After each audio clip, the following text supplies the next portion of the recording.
Assalamualaikum warahmatullahi wabarakatuh. நாங்கள் last கிளாஸில் கலவை முறையை பயன்படுத்தி ஒரு திண்மம் அல்லது ஒரு திரவத்தில் தன்வெப்ப கொள்ளளவு துணிகிறது எப்படின்னு பார்த்தோம். அதுக்கு நாங்கள் ஒரு உலோகத்தை, அதாவது எந்த திண்மத்தில் தன்வெப்ப கொள்ளளவு துணியணுமோ அந்த திண்மத்தை நாங்கள் வெப்பப்படுத்தி அதை நாங்கள் கலோரிமானி உள்ளுக்க வச்சு, அதாவது அந்த வெப்பப்படுத்தின திண்மத்தை நான் கலோரிமானி உள்ளுக்க போடுற நேரம் அந்த வெப்பப்படுத்தின திண்மம் அது கொண்டிருக்கிற வெப்ப சக்தியை இழக்கும். அந்த இழக்கிற வெப்பத்தை கலோரிமானி திரவமும் அதே மாதிரி கலோரிமானியும் அந்த தொகுதியும் எடுத்துக்கொள்ளும். இங்கே நாங்கள் சக்தி காப்பு தத்துவத்தை பயன்படுத்தி கலோரிமானியும் அதுக்குள்ள திரவம், அதாவது நீரும் பெற்றுக்கொண்ட வெப்பம், வெப்பப்படுத்தப்பட்ட அந்த திண்மம் வெளியிட்ட வெப்பம், அதாவது அதுல இருந்து உங்களுக்கு போய்த்திருக்கு, அது ரெண்டையும் நாங்க சமப்படுத்தி எங்களுக்கு மற்ற எல்லா கணியங்களையும் அளந்துட்டோம்னு சொன்னா தன்வெப்ப கொள்ளளவை எங்களுக்கு என்ன செஞ்சு கொள்ளையிலும் துணிஞ்சு கொள்ளையிலும். இதாகவும் லேசான ஒரு மெத்தட். இந்த மெத்தடை பயன்படுத்தி எங்களுக்கு திண்மங்களோட தன்வெப்ப கொள்ளளவு, அதே மாதிரி சில திரவங்களோட தன்வெப்ப கொள்ளளவு, இதுகளை எங்களுக்கு கண்டுபிடிச்சு கொள்ளையிலும். நீங்க பிராக்டிக்கல் சொல்ற நேரம் ஹீட்ல ஒரு 6 பிராக்டிக்கல் படிப்பீங்க. அந்த படிக்கிற நேரம் நீங்க ஒவ்வொன்றையும் அதோட தியரிகளை படிச்சு தனித்தனியா விளங்கி வச்சு கொள்ளணும். கேள்வி ஸ்டார்ட் பண்ற நேரம் எப்படி ஸ்டார்ட் பண்ணுவான்னு சொன்னா, ஒரு மாணவன் கலவை முறையை பயன்படுத்தி திண்மம் ஒன்றின் தன்வெப்ப கொள்ளளவை துணிய பரிசோதனை ஒன்றை மேற்கொண்டான் அப்படின்னு அவன் அழகா செல்லுவான். கலவை முறையை பயன்படுத்தின போல எங்களுக்கு ஞாபகம் வரணும், ரைட், கலோரிமானி திரவம் எல்லாம் இருக்குது, கலவை முறை, ஒரு திண்மம் ஒன்றின் தன்வெப்ப கொள்ளளவு, ரைட், இந்த பிராக்டிக்கல் தான் அப்படின்ட்டு நீங்க முதலாவது என்ன செஞ்சு கொள்ளணும், ஒரு பிளாங்கான மூட்ல இருந்து அந்த கேள்வியை வாசிச்ச உடனே அதுக்குரிய இடத்துக்கு போகணும். இப்போ எக்ஸாம் ஹால்ல எப்படின்னு சொன்னா, நாங்க நிறைய விஷயம் படிச்சுட்டு போயிருப்போம், ஏகப்பட்ட விஷயம் இருக்கும், ஆனா அது எல்லாமே எக்ஸாம்ல வருமானு கேட்டா வரா, இல்ல வராது. அப்ப எங்களோட மூளைக்குள்ள நிறைய விஷயம் இருக்கும். கேள்வியை பார்த்த உடனே எங்களோட பிரெயின் என்ன செய்யணும்னு சொன்னா அந்த இடத்துக்கு சரியா போகணும், அந்த இடத்துக்கு கணக்கா மூவ் ஆகி போகணும், பெய்த்து அந்த இடத்துல உள்ள பாயிண்ட்ஸ் எல்லாம் ஞாபகப்படுத்தணும், அதுல செஞ்ச கேள்விகள் எங்களோட மூளைக்குள்ள ஃபில்டர் ஆகி வந்துடணும். இது எப்ப வரும்னு சொன்னா நீங்க எக்ஸாம் மாதிரி வீட்டுல கேள்விகளை செஞ்சா மட்டும்தான் திருப்ப எக்ஸாம்ல நீங்க அந்த கேள்விகளை பார்க்கிற நேரம் உங்களுக்கு உங்களோட மூளை அந்த இடத்துக்கு திரும்ப போகும். ஏற்கனவே நீங்க ஒரு காட்டு வழியொண்டால அப்படியே பெய்த்து ஒரு காட்டுள்ளுக்கு ஒரு மரம் ஒன்று இருக்கு, அதில் ஒரு காயொண்டு பிச்சு திண்டிக்கிறீங்கண்டா நீங்க 2ஆம் முறை போற நேரம் என்ன செய்வீங்க, உங்களுக்கு தெரியும், ரைட், இதுதான் ரூட், இந்த ரூட்ல போனா தான் அங்க ஒரு மரம் இருக்கும் அப்படின்னு உங்களுக்கு தெரியும். அது என்னது ஏற்கனவே நீங்க அப்ப 2ஆம் முறை போயிட்டு 3ஆம் முறைனா இன்னும் லேசா இருக்கும். இப்ப நான் என்ன சொல்ல வாரேன்னு சொன்னா, நீங்க ஏற்கனவே உங்களோட மூளையை அந்த கேள்வியை செஞ்சு ஒரு பிராக்டிஸ் ஒன்று பண்ணி இருந்தா உங்களுக்கு எக்ஸாம் ஹால்ல அது ஒரு பெரிய கஷ்டமான ஒரு வேலையா, இல்லாட்டி 15 நிமிஷத்தை விட கூட டைம் எடுக்கிற ஒரு வேலையா இருக்காது, நான் சுவரா சொல்றேன். சரியா? நாங்க லாஸ்டா பார்த்தது 2007 வந்த இந்த புக்ல 14ஆம் பக்கத்துல உள்ளது. அடுத்து நாங்க பார்க்க போறோம் 1981 ஒரு ஆர்டர் வருவோமே, 1981 உள்ள கேள்வி, அதாவது 12ஆம் பக்கம். இந்த புக்ல 12ஆம் பக்கம். இந்த புக்கில அதாக்கள் தயவு செஞ்சு வாங்கிக்கோங்க. 12ஆம் பக்கமா? பேஜ் 12. நான் நீங்க பேமெண்ட் பண்ணி கிளாஸுக்கு ஜாயின் பண்ணினவங்களுக்கு என்ன செய்வேன்னு சொன்னா, இந்த கிளாஸை ஓபன் பண்ணுவேன். இந்த கிளாஸை எப்படி இந்த பிடிஎஃப்பை நான் ஓப்பன் பண்ணி தருவேன். இதில் நான் செய்கிற கேள்விகளை இந்த புக்கில் ஃபோட்டோவை பிடிச்சி செய்கிற கேள்விக்குரிய மட்டும் அது பிடிஎஃப் பண்ணி நான் உங்களுக்கு தருவேன். சரியா? அது பேமெண்ட் பண்ணுறவங்களுக்கு மட்டும் ஓப்பன் பண்ணக்கூடியதாக இருக்கும், மற்றவங்களுக்கு இல்லை. ஏன்னு சொன்னால் இது ஒரு புக் சார் கஷ்டப்பட்டு தொகுத்தெடுத்த புக் உண்டு, அப்போ நாம் அதை வேஸ்ட் பண்ணேலாம். இருந்தாலும் உங்களோட இதுக்காக வேண்டி நான் பார்க்க தருவேன், சுவர் இல்லை, தரலாம். சரியா? சரி, இப்போ இதுக்கு போம் கேள்விக்கு போம் 1981 ரெண்டாவது ஸ்ட்ரக்சர். இதுக்கு முன்னுக்கோ ஹீட் வந்து மூணாவது ஸ்ட்ரக்சரா வர மாதிரி சொன்ன மாதிரி ஞாபகம். ரெண்டாவது ஸ்ட்ரக்சர் ஹீட், அதாவது தெர்மல் பிசிக்ஸ் வந்து ரெண்டாவது ஸ்ட்ரக்சர்ல வரும். பாருங்க, இந்த பிராக்டிக்கல் அமைப்பு வந்து கொஞ்சம் வித்தியாசம். மின்குமிழ் ஒன்றிற்கு வழங்கப்படும் மின்சக்தியானது, நல்ல கேள்வி. 1981 ரெண்டாவது ஸ்ட்ரக்சர், இந்த புக்ல 9வது ஸ்ட்ரக்சர், 12ஆம் பக்கம் எல்லாம் சொல்லிட்டேன். நீங்க கட்டாயம் கேள்வியை ஜஸ்ட் ஒரு ட்ரை பண்ணுங்க. எலக்ட்ரிசிட்டியில சில பாயிண்ட்ஸ் இந்த இடத்துல இருக்குது, ஆனா எலக்ட்ரிசிட்டி தேவையில்லை. இப்ப அந்த 12 வோல்ட் அப்படின்னு சொல்ற ஒரு அமைப்பு, இதை நான் எலக்ட்ரிசிட்டியில வழங்கப்படுத்துறேன். இதை வச்சு சிலாக்கள் இந்த கேள்வியை எலக்ட்ரிசிட்டி உழுவு போடுற, எலக்ட்ரிசிட்டி படிக்க போல அது ஹீட்லன்னு சொல்ற. அப்ப எலக்ட்ரிசிட்டியில செஞ்சு வர்றோம் இல்ல, ஹீட்ல செஞ்சு வர்றோம் இல்ல. சரியா? இதுல பெரும்பாலான பகுதி எல்லாமே ஹீட்ல இருக்குது. அதால நாங்க இதை ஹீட் உழுவு தான் செய்யணும், தெர்மல் பிசிக்ஸ் உழுவு தான் செய்யணும். பார்ப்போம் எப்படி கேள்வியை செய்யறேன்னு சொல்லி. மின்குமிழ் ஒன்றிற்கு வழங்கப்படும் மின்சக்தியானது முழுவதும் ஒளியாக மாற்றப்படுவது இல்லை, இது எங்களுக்கு தெரியும். அதுக்கு வழங்கப்பட்ட மின்சக்தியில ஒரு 40% வெப்பமா விரயமாகிடும், 60% தான் எங்களுக்கு ஒளியா கிடைக்கும். இல்லாட்டி ஒரு 40% ஒளியா கிடைக்கும், மீதி 60% வெப்பமா விரயமாகிடும். அதாவது ஒவ்வொரு மின்குமிழ பொறுத்து. சரியா? ஆகவே 21 வேட் செலவழிக்குதுன்னு சொன்னா அது 21 வேட்டையும், அதாவது 21 வேட் அர்த்தம் என்ன? அது ஒரு செகண்டுக்கு 21 ஜூல் மின்சக்தியை நுகரக்கூடியது. அந்த 21 ஜூலையும் அது ஒளிச்சக்தியாகத்தான், வெளிச்சமாகத்தான் தருதான்னு கேட்டா தெரியா. அப்படித்தானே? 21 ஜூலையும் அது வெளிச்சமாகத்தான் தருதான்னு கேட்டா தெரியா. அது வேற 21 ஜூல், அதாவது 21 வேட்டுன்னு சொன்னா ஒரு செகண்ட்ல 21 ஜூல். அதுல அந்த ஒரு செகண்ட்ல அது நுகர்ற அந்த 21 ஜூல் சக்தியில ஒரு 12 ஜூல் எங்களுக்கு வெளிச்சமா கிடைக்கும், மீதி 9 ஜூல் வெப்பமா விரயமாகலாம். அது ஒவ்வொரு மின்குமிழ பொறுத்து. கேள்வியை பார்ப்போம். ஒரு கார் விளக்கு குமிழிலிருந்து வெப்பமாக விரயமாகும் சக்தியை துணிவதற்காக பின்வரும் ஒழுங்கமைப்பு பயன்படுத்தப்பட்டது. அறை வெப்பநிலை 30 பாகை செல்சியஸ் என கொள்க. பாருங்க, இங்க காவலிடப்பட்ட ஒரு அமைப்பு, அது சூழ காவல் கட்டு இருக்குது. ஒரு அழகான காவல் கட்டு வச்சுக்கிறான் பாருங்க.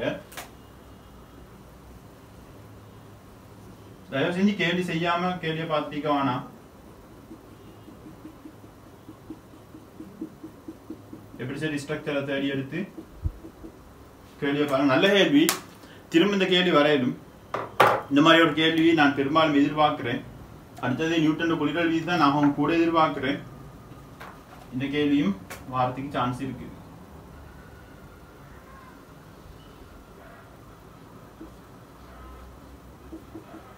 ஒரு மின்குமிழோண்ட நீருழுக்க அமுழ்த்துறான். நீருழுக்க அந்த ஹோல்டர் எல்லாம் தாழ்ற மாதிரி அமுழ்த்தி வச்சிருக்கு.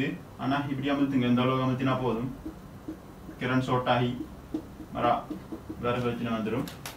ரைட், இது அப்படியே இதுல இருந்த ஒரு பவர் வெளியே போயிட்டு இப்படி வந்து இங்க ஒரு ஆளி வச்சு கொள்ளும். ஒரு ஆளி இருக்குது. ரைட், அது ஒரு பேசிக் ஒரு அமைப்பு, அவ்வளவுதான். ஆளியை நாங்க ஆன் பண்ணினோம்னு சொன்னா கரண்ட் மின்னோட்டம் இதால சுத்தி ஓடும். இந்த இலையுழுக்கால சுத்தி ஓட்ட நேரம் இதுல இருந்து இது மின்சக்தியை நுகரும். அந்த நுகர்ற மின்சக்தி வெப்பமாகவும் வெளிச்சமாகவும் வெளிவரும். இதுல என்ன நடக்குதுன்னு பார்ப்போம்.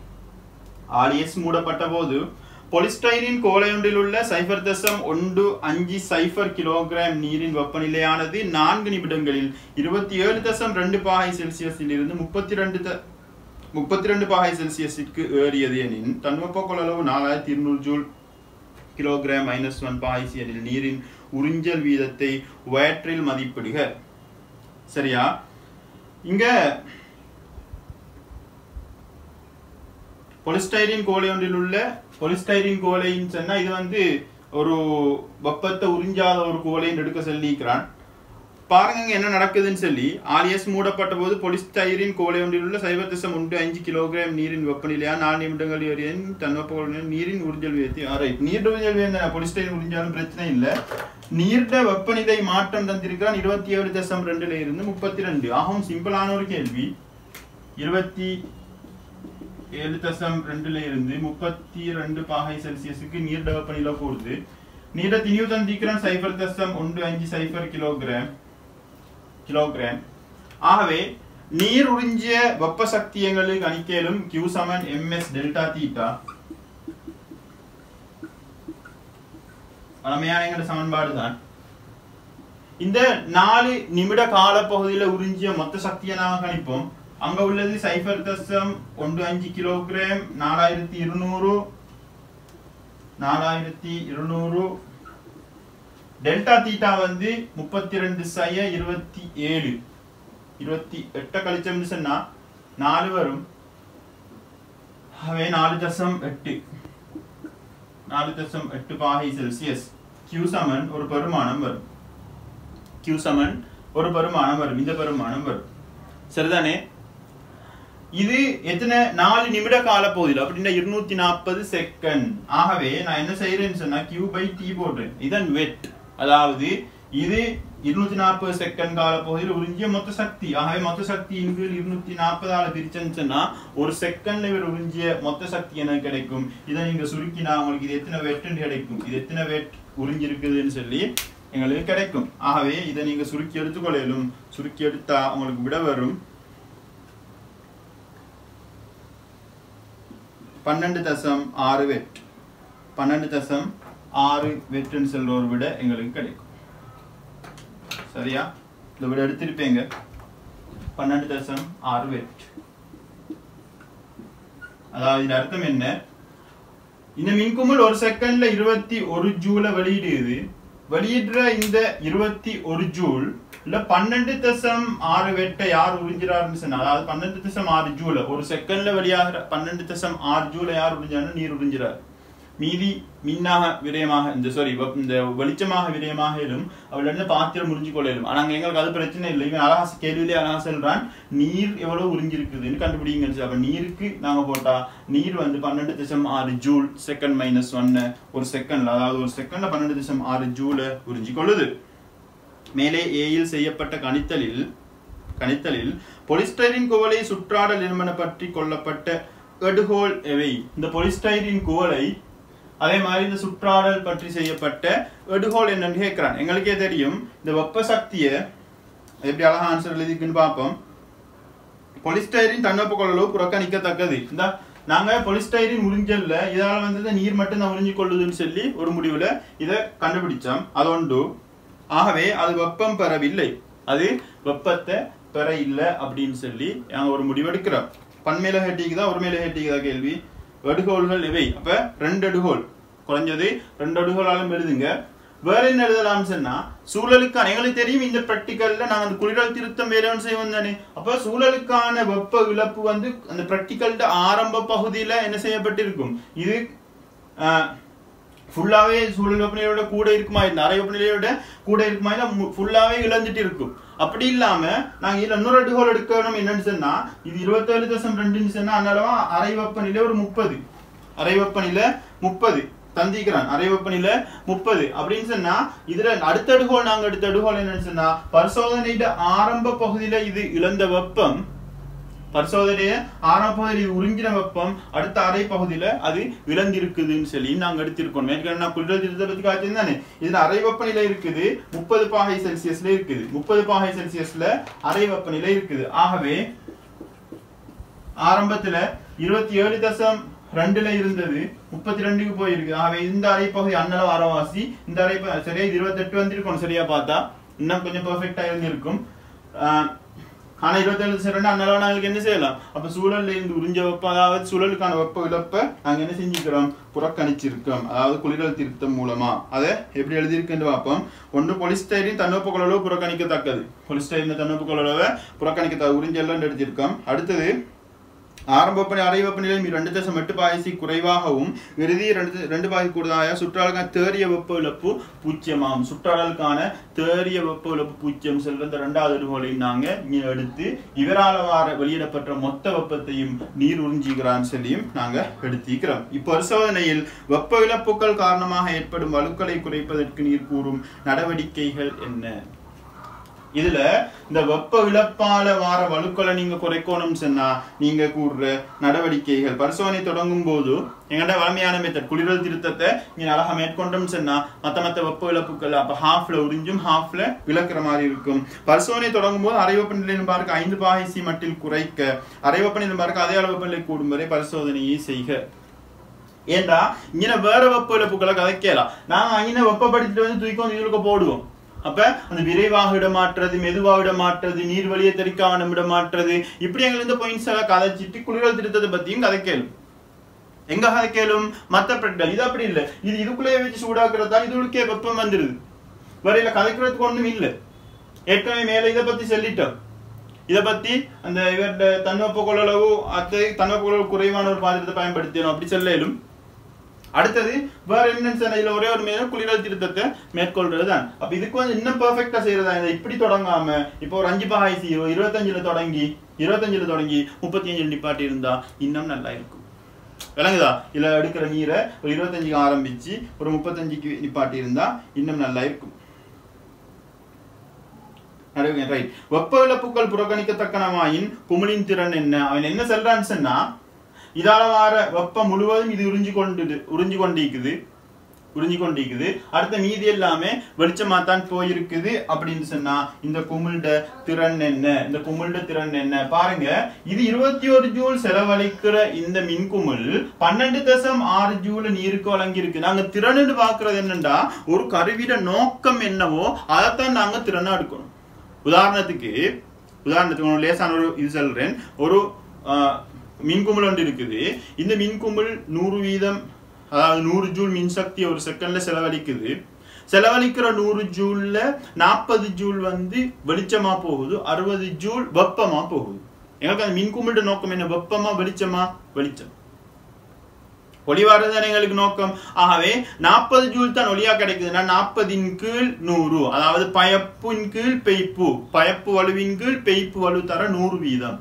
ஆகவே 40ன் கீழ் 100 40% திறன். இன்னொரு மின்குமிழ் இருக்குது. அது நுகர்ற மின்சக்தியில 80 ஜூல் எங்களுக்கு வெளிச்சமா தருது, 20 ஜூல் தான் வெப்பமா போகுது, அது 80% திறன். இப்ப நான் இன்னொரு கருவி இருக்கு, ஒரு ஹீட்டர். இப்ப அந்த ஹீட்டர் என்ன செய்யுது? சூடாகுது. எங்களுக்கு நோக்கமே வெப்பம் தான். ஹீட்டர் நோக்கமே வெப்பம் தான். சும்மா சரி அதுல இருந்து ஒரு வெளிச்சம் வருது. சும்மா சொல்றேன் சரி, அதுல ஒரு லைட் ஒன்று இருக்கு, அதுல வெளிச்சத்துக்கு ஏதோ கொஞ்சம் சக்தி விரயமாகுது. அப்ப நாங்க வழங்குற 100 ஜூல்ல 70 ஜூல வெப்பமாகவும் 30 ஜூல வெளிச்சமா, அதாவது ஒளிசக்தியாகவும் விரயமாக்குதுன்னா அங்க பயப்பு வந்து வெப்பம். ஏன்னா அந்த ஹீட்டரோட நோக்கம் என்ன? ஹீட்டரோட நோக்கம் வெப்பம். ஆகவே வெப்பத்தை தான் பயப்புல ஓடணும். விளங்குதா? ஆகவே திறன் என்று சொல்றது பயப்பு வலுவின் கீழ் இல்லாட்டி பயப்பின் கீழ் பெய்ப்பு, அதாவது நுகரப்பட்டது. பெய்ப்பு தர 100 வீதம் ஒரு நுகர்ந்த மொத்த வலு. அதே நேரம் அதால எங்களுக்கு பயனா கிடைச்சது. இங்க பாருங்க, இங்க 12.6 வெப்பமா போகுதுன்னு சொன்னா 21ல இருந்து 12.6 போனா மீதி 21/12.6 வெட். இதுதான் எங்களுக்கு ஒளியா கிடைச்சது. அப்ப இது 13 போட்டோம்னு சொன்னா 8.4 அதன் கீழ் 21 தர 100 வீதம். ஆகவே 8.4 கீழ் 21 தர 100 வீதம்.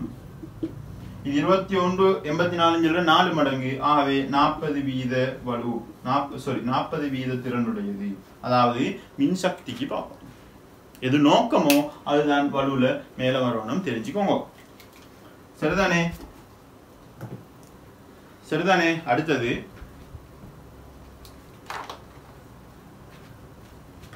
பொலிஸ்டைரீன் குவளைக்கு பதிலாக ஒரு செப்பு கலோரிமானி பயன்படுத்தப்பட்டிருப்பின் குமிழினால் வெளிவிடப்படும் வெப்பத்தினை கணிப்பதற்கு தேவைப்படும் மேலதிக தரவுகள் யாவை? பன்மேல கேட்டிருக்கிறான்.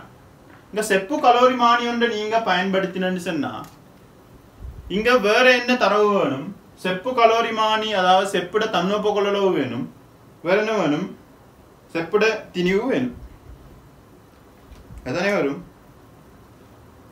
செப்புட தன்வெப்ப கொள்ளளவு வேணும். அடுத்தது அதாவது கலோரிமானியின் திணிவு வேணும். கலோரிமானி பதார்த்தத்தின் தன்வெப்ப கொள்ளளவு. செப்புன்னு சொல்லிக்கிறான் தானே, செப்பு. ஆகவே செப்பின் தன்வெப்ப கொள்ளளவு பிரச்சனை இல்லை. கலோரிமானி பதார்த்தத்தின் தன்வெப்ப கொள்ளளவு. யாராவது இப்படித்தான் கேள்வி எழுதுற நேரம் சில இதுகள் வரும். பாருங்க, தரவுகள் யாவைன்னு இருக்குது. இங்க இந்த வெப்பநிலையெல்லாம் தேவையில்லை. ஏன்னா இந்த வெப்பநிலை இங்க நாங்க இதுல வெப்பநிலை அளந்தோம்னா இதுவும் இந்த செப்புட வெப்பநிலை ஒரே வெப்பநிலை தான், நீர் வெப்பநிலை. அப்ப இதெல்லாம் மர அளக்க தேவையில்லை, அது ஏற்கனவே அளந்தது தானே. அப்ப இங்க நாங்க செப்ப பயன்படுத்தி இருந்தோம்னு சொன்னா செப்பும் உறிஞ்சிருக்கும் எடுக்கணும். அப்ப எங்களுக்கு அதுக்கு ஒரு MS டெல்டா தீட்டா போட வேண்டி வரும் செப்புக்கு. விளங்குதா? ஆகவே அங்கே எம் தேவை, எஸ் டெல்டா தீட்டா நீர் கலந்தது ஏற்கனவே அளக்கிறது தானே. ஆகவே மறாத குறிப்பிட்டிக்க தேவையில்லை. அதே நேரம் யாராவது கலோரிமானின் வெப்ப கொள்ளலோடு போட்ட மார்க்ஸ் தருவானான்னு கேட்டா எனக்கு தெரியா. நான் ஏன் இதை பாருங்க, நான் ஏன் தருவானா தரமாட்டான்னு என்ன வெப்ப கொள்ளலோடு போட்டேன், அதுக்கு திணிவரும் தண்ட கொள்ளலும் வந்திருந்தானே. ஆனா இங்க வந்து தருவானா தரமாட்டானான்னு எனக்கு கொஞ்சம் டவுட்டா இருக்கேன்னு சொன்னா தரவுகள் யாவைன்னு பன்மையில கேட்டியா உடச்செழுதுங்க. பன்மையில கேட்டியா தரவு யாதுன்னு கேட்டா செப்பின் கலோரிமானின் வெப்ப கொள்ளலோடு போடலும். ஆனா இங்க உடச்சு போட்டது நல்லம்னு நினைக்கிறேன். பின்வரும் ஒளியின் காலை ஏற்படுத்துவதற்கான பொறிமுறை என்ன? இது சிலபஸ்ல இருக்குதா இல்லையான்னு தெரியுது, பழைய கேள்வின்றதால சும்மா பார்ப்போம். இலைவிளக்கு, அந்த இலைவிளக்குல வந்து அது வெப்பமாகி அது வெள்ளை நிறமா மாறி அதால ஒளிய காலல், அந்த வெள்ளை நிறம் ஒளிய காலல் செய்யற மாதிரி இருக்கும். அதுதான் இலைவிளக்கு. நான் சென்று இலைவிளக்கு உயர் வெப்பநிலை இலையை வெண்மையாக்கி ஒளியை காலல் செய்கின்றது. புளோரொளிர்வு விளக்குல வந்து நான் அந்த இலத்திரன்கள் அயனாக்கப்பட்டு அதை உயர் சக்தி மட்டத்துக்கு போயிட்டு மறாது தாழ் சக்தி மட்டத்து வரக்குள்ள சக்தியை வழிவிட்டு அந்த சக்தி ஒளிசக்தியாக மாறுறதுதான் எங்கள்ட அந்த டியூப் லைட்டுகளுக்கும் நடக்கிறது. அதே மாதிரி புளோரொளிர்வுலையும் புளோரொளிர்வு தானே, ரைட். எனக்கு தெரியும் இப்போ சிலபஸ்ல அதெல்லாம் இல்லை, நான் நோட்டில் மாற்றும் இல்லை, பிரச்சனை இல்லை, நார்மலாக தெரிஞ்சு வச்சுங்க. இங்கே அது வந்து சமாளிக்கிறது. புளோரொளிர்வு விளக்கு மின்னரங்களால் வாயு அயனாக்கப்படுகிறது. இலத்திரன்கள் பழைய நிலையை அடையும் ஒளிக்காலல் இந்த ஒளி குழாயின் உட்பகுதியில் உள்ள உறிஞ்சி ஒளி வீசுகின்ற பதார்த்தத்தில் விழுந்து வெள்ளொலியாக காணப்படுகின்றது. ரைட், அதில் ஒரு பதார்த்தம் ஒன்று பூசி வச்சுக்கிறேன், தெரியா. ரைட், அது இருக்கட்டும். அடுத்தது புளோரொளிர்வு விளக்கு ஏன் அதிக திறமை வாய்ந்த ஒரு ஒளிமுதல் என்று விளக்கு. அதாவது புளோரொளிர்வுல வந்து குறைஞ்ச வெப்பநிலையிலேயே எங்களுக்கு என்ன செய்யலாம், இந்த அதாவது சின்ன மின்சக்தியை நுகர்ந்து எங்களுக்கு வெளிச்சத்தை தரக்கூடியது. இலைவிளக்களிலும் பார்க்க மிக குறைந்த வெப்பநிலையில் புளோரொளிர்வு உள்ள ஒளியை காலையில் இழக்கப்படும் வெப்ப சக்தி புறக்கணிக்கத்தக்கவை. அப்படி ஒரு நன்மை இருக்குதான். ரைட், தெரியா. இது புளோரொளிர்வுண்டா சிஎஃப்எல்லா, சிஎஃப்எல்ஐக்குமே. ரைட், அது பிரச்சனை இல்லை. பழைய கேள்வியை நாளைக்கு அது நோட்ஸ் எல்லாம் சிலபஸ் இருக்கும். இப்போ நான் சிலபஸ்ல எந்த இடத்துலையும் இந்த புளோரொளிர்வு விளக்கு இலைவிளக்கை பற்றி அப்படின்னு சொல்லி வித்தியாசம் ஒன்று பார்க்க இல்லை. ஒரு கேள்வி முடிச்சிட்டோம். அடுத்த கேள்வி வந்து 1998 உள்ளது, 1998 உள்ளது. 12வது 1998 2வது ஸ்ட்ரக்சர் இந்த புக்ல 12வது, அதாவது 15ஆம் பக்கத்துல இருக்குது. 15ஆம் பக்கத்துல கேள்வி செஞ்சிலாதாக்கள் வீடியோ நிப்பாட்டிட்டு கேள்வியை செஞ்சுட்டு வீடியோ கண்டினியூ பண்ணுங்க. நான் கேள்வி செய்யறதுக்கு டைம் தர மாட்டேன். நீங்க உங்களுக்குரிய டைமை நீங்களே எடுத்துங்க. ஏன்னா உங்களுக்கு நிப்பாட்ட இல்லை, உங்களுக்கு கிளாஸை கண்ட்ரோல் பண்ணல. நான் சொல்றது தான், எனக்கு கிளாஸ் வந்து ஜூம் கிளாஸ் இல்லை, இது புதிய கிளாஸ் தான், இந்த கிளாஸ் தான். ஆனால் ஜூம் கிளாஸ் நான் செய்யறதில்ல, ஒரு காலம் ஜூம் செய்யறதுக்கு என்ன இது வரைக்கும் ஐடியா எடுக்கல. வேணும்னு சொன்னா டவுட் கிளியர் பண்றதுக்கு மாதிரி ஒரு செஷன் அப்படி வேண்டா போடலும். மற்றபடி கிளாஸ் தியரி படிக்கிறதுக்கு கேள்வி செய்யறதுக்கு நான் ஜூம் கிளாஸை செலக்ட் பண்ணல. ஏன்னா நான் நிறைய ஜூம் கிளாஸால பாதிக்கப்பட்டிருக்கிறேன். சும்மா கொஞ்ச நேரம் எங்களோட கன்சன்ட்ரேஷன் கொஞ்சம் மங்களங்களை மிஸ் ஆயிட்டுன்னு சொன்னா அந்த கிளாஸே அநியாயமா போயிடும். மரா ரெக்கார்டிங் எடுத்து மரா பார்த்து அது சொன்ன பார்த்து பண்றவங்க இல்லை. உண்மைதானே, கொஞ்ச நேரம் கிளாஸ் படிச்சுட்டு போல ஏதோ ஒரு கவரேஜ் கொஞ்சம் இல்லா போயிடுச்சுன்னு சொன்னா இல்லாட்டி ஏதாவது ஒரு டிஸ்டர்ப் வந்து நானியா. இது அப்படி இல்லை, உங்களுக்கு ஒரு அடுத்து சார் படிச்சுட்டு நாங்கள் நல்லா தான் பார்த்துட்டு இருப்போம். திடீர்னு கொஞ்சம் ஒரு சுண்டு விலங்கல்ல திரும்ப பார்ப்போம்னு சொன்னா இல்லாட்டி எங்கள் யோசனை வேற எங்கேயால் மீது கொஞ்சம் மரா பார்ப்போம்னு சொன்னா பார்த்துக்கொள்ளலாம். அப்போ அதோடைய அது விடுபட்டா அந்த செக்ஷன் அப்படியே போயிடும். அப்போ எனக்கு அப்படி ஒரு பிரச்சனை எனக்கு இருந்ததால் அது உங்களுக்கும் இருக்கும்னு நான் நினச்சி பொதுவாக நான் ஜூமை செலக்ட் பண்ணல. அப்போ உங்களுக்கு ஒரே ஒரு பிரச்சனை வரும். என்ன பிரச்சனைன்னு சொன்னால், நான் படிச்சு தரக்குள்ள உங்களுக்கு ஏதாவது டவுட் வருது, இப்போ கேள்வியில் நான் வழங்கப்படுத்தி இல்லைன்னு சொன்னால் உங்களுக்கு ஒரு வேலை செய்யலும். அந்த இடத்த அந்த செக்ஷனை நீங்கள் கொஞ்சம் சொல்லி ஒரு வாய்ஸ் உண்டை நீங்கள் எப்படியோ வாயத்தோட தானே கேட்க போகிறீங்க. வாட்ஸ்அப்பில் என் நம்பர் இருக்குங்க எல்லாட்டையும், அந்த நம்பருக்கு நீங்கள் ஒரு மெசேஜையோ இல்லாட்டி வாய்ஸ் மெசேஜ் ஒன்று போட்டிங்கன்னு சொன்னால் நான் அவங்களும் கிளியர் பண்ண போகிறேன். வாட்ஸ்அப் நம்பர் தெரியும் எல்லாருக்கும், 077 577 59 89. நேரம் கிடைக்கிற நேரம் நான் உங்களுக்கு உங்களோட டவுட்டை கிளியர் பண்ண போகிறேன். சரி, அடுத்த கேள்வியை பார்ப்போம்.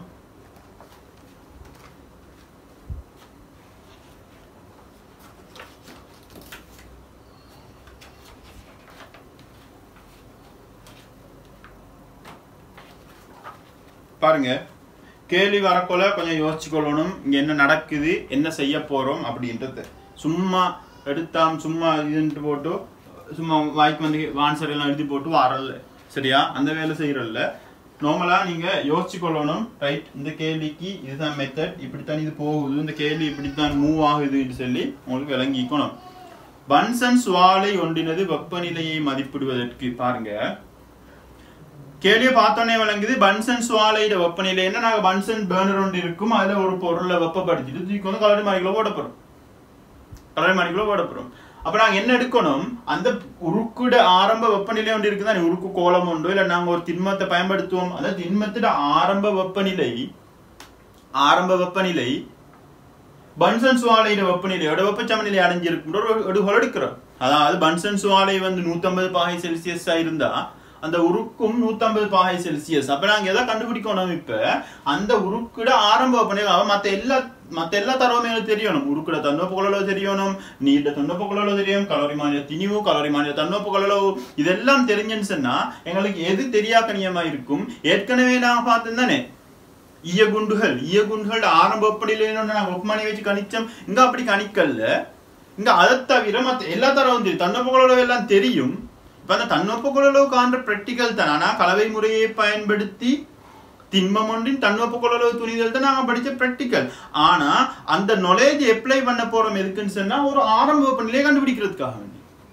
விளங்குதா? இதுதான் நாங்க யூஸ் பண்ற டெக்னிக். அப்ப பன்சன் சுவாலை ஒன்றினது வெப்பநிலை மதிப்பிட பரிசோதனையோடு வடிவமைக்கப்பட்டுள்ளது. இம்முறையில ஒரு சிறிய உருக்கு பந்தானது, சின்ன ஒரு உருக்கு பந்தானது பன்சன் சுவாலையின் வெப்பநிலைக்கு உயர்த்தப்பட்டு ஒரு தரவு சொல்லிட்டார் அப்படின்னு அர்த்தம். உருக்கு பந்திட வெப்பநிலையும் பன்சன் சுவாலையோட வெப்பநிலையும் இப்ப சமனாகுது. அதன் வெப்பநிலையானது கலவை முறையின் மூலம் தீர்மானிக்கப்பட உள்ளது. 3 கலவை முறை தெரியும் தானே? அவ்வளவுதான், முடிஞ்சு கேள்வி.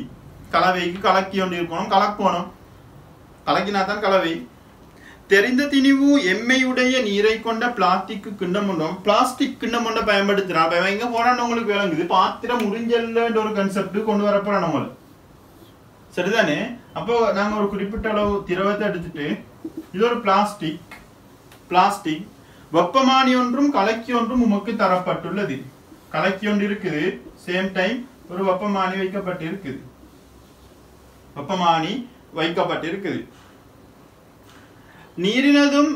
நீரினது தன்வெப்ப கொள்ளளவு C1 ஆகும்.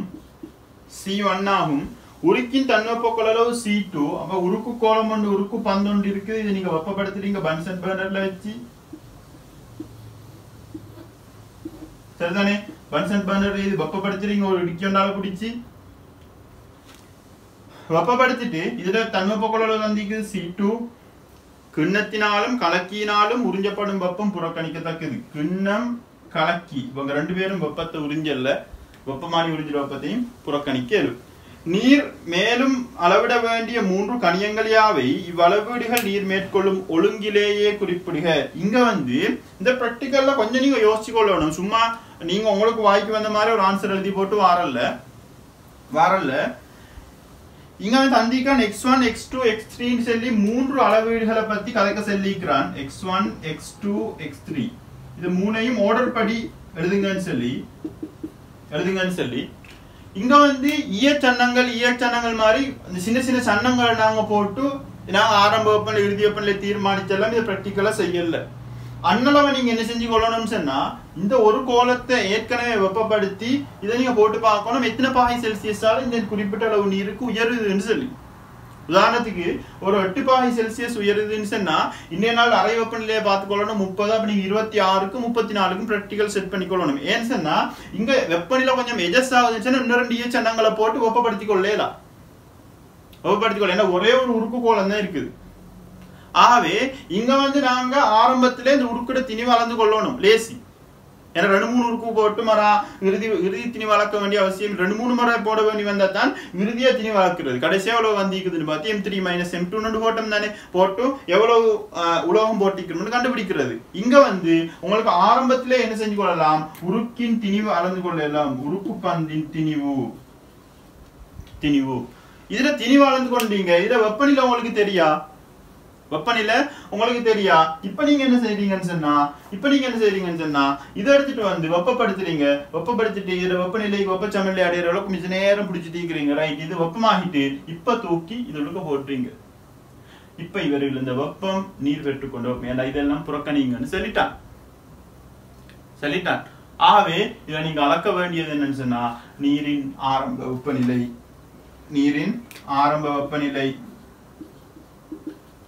வெப்பநிலை, அடுத்தது நீரின் இறுதி உயர் வெப்பநிலை, இறுதியாக வந்த உயர் வெப்பநிலை.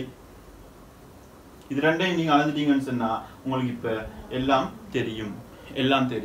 இதுதான் நீங்க அளக்க வேண்டிய கணியங்கள். என்ன ஆன்சர் தந்திக்கிறான்னு பார்ப்போம்.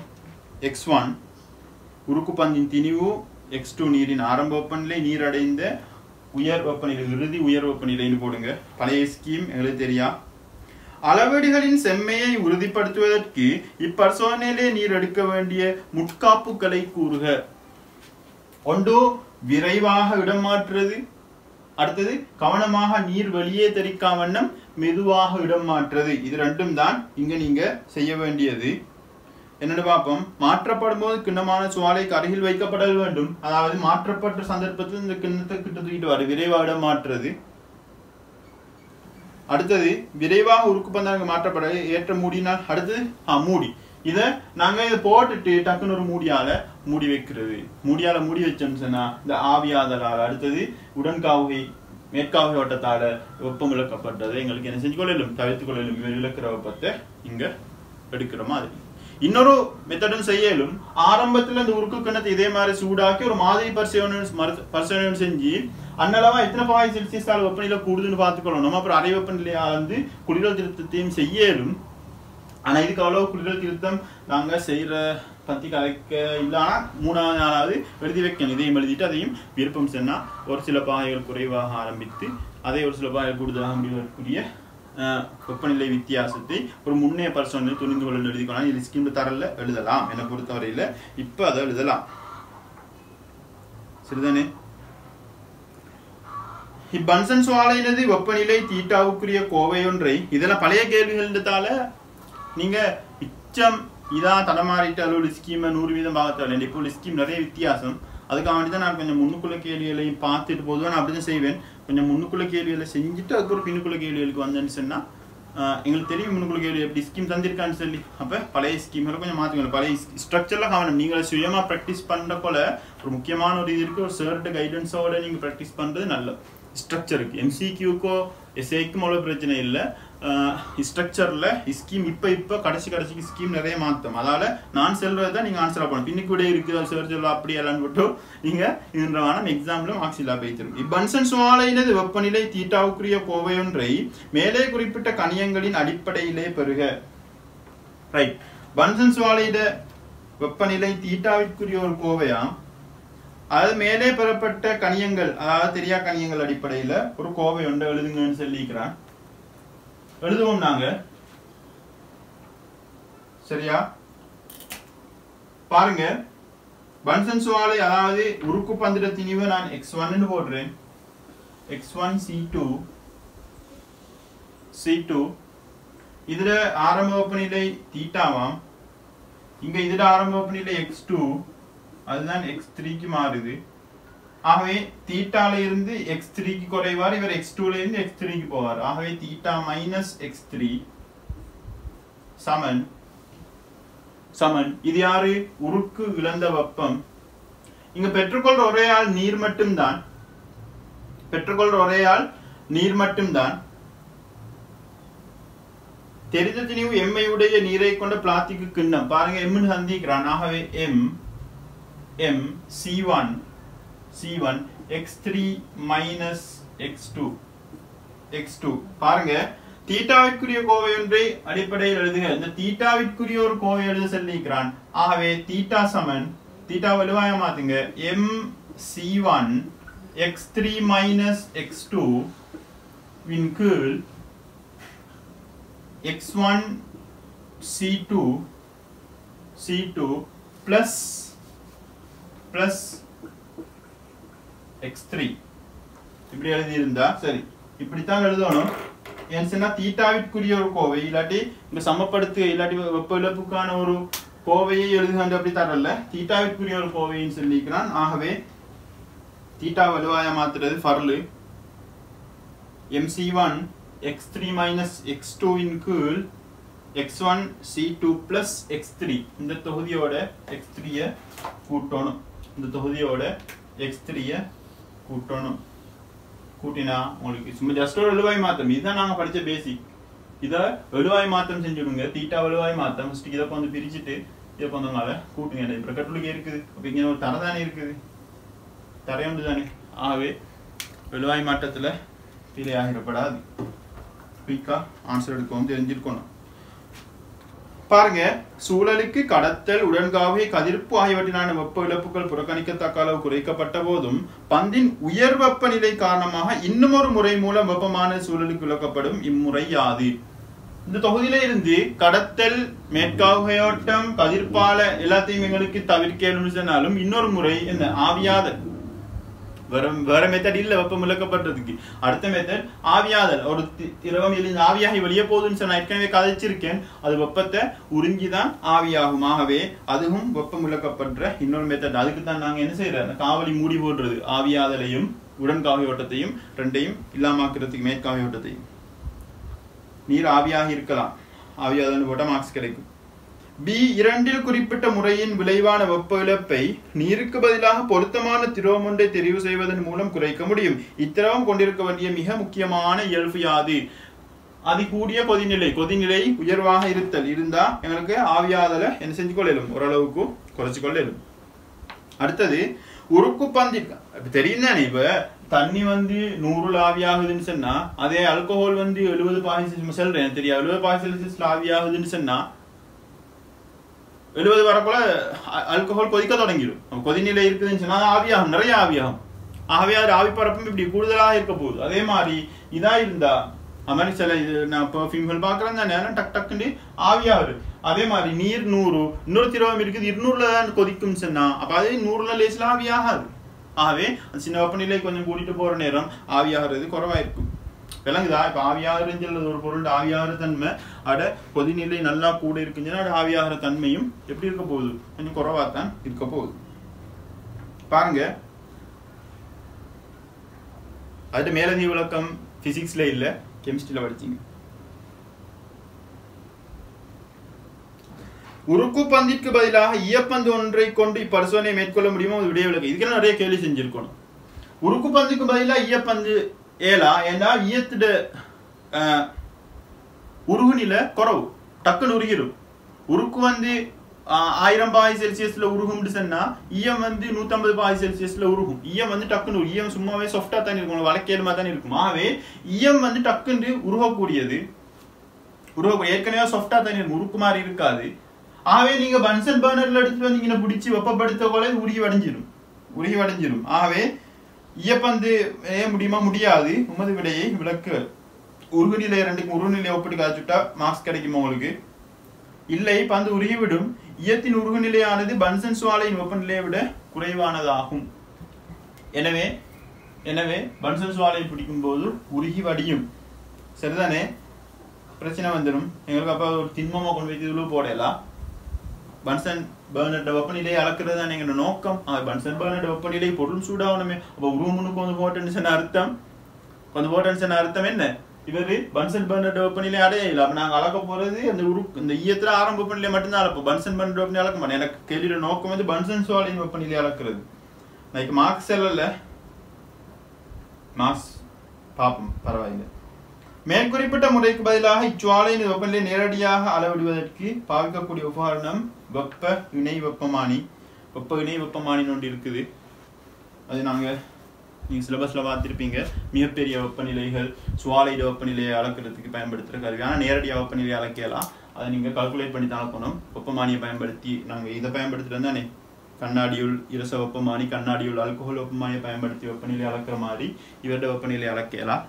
வெப்பநிலையில் அது அந்த வெப்பநிலை வித்தியாசத்தை வச்சு, அதாவது அந்த 2 பக்கம் வெப்பநிலை வித்தியாசத்தில் ஒரு மின்னோட்டம் உண்டு, அங்கே இங்கால ஒரு பெட்டி மாதிரி அது பாயும். ஆ டைமில் எங்களுக்கு அது எவ்வளோ மின்னோட்டம் மாறுதுன்றதை அளந்து என்ன செய்வோம்னு சொன்னால் அந்த வெப்ப வினையில் பயன்படுத்துவோம். அந்த டைமில் எங்களுக்கு ஒரு பெரிய வெப்பநிலைகள் அளக்கக்கூடிய மாதிரி அந்த வெப்ப வினையை எங்களுக்கு தயாரித்து கொள்ள 2 முடிவிடங்கள் இருக்கும். அப்புறம் 2 வித்தியாசமான வெப்பநிலைகளுக்கு இடையில் ஒரு அழுத்த வித்தியாசம் உருவாகும். அதை பயன்படுத்தி நாங்கள் அளக்குறது. சரிதானே?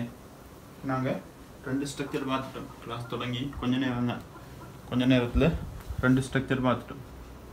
இப்படித்தான் தியரி ஒன்றை படிச்சுட்டோம்னு சொன்னால் குயிக்காக எங்களுக்கு ஒரே கேள்வி தான் ரிப்பீட் ஆக போகுது.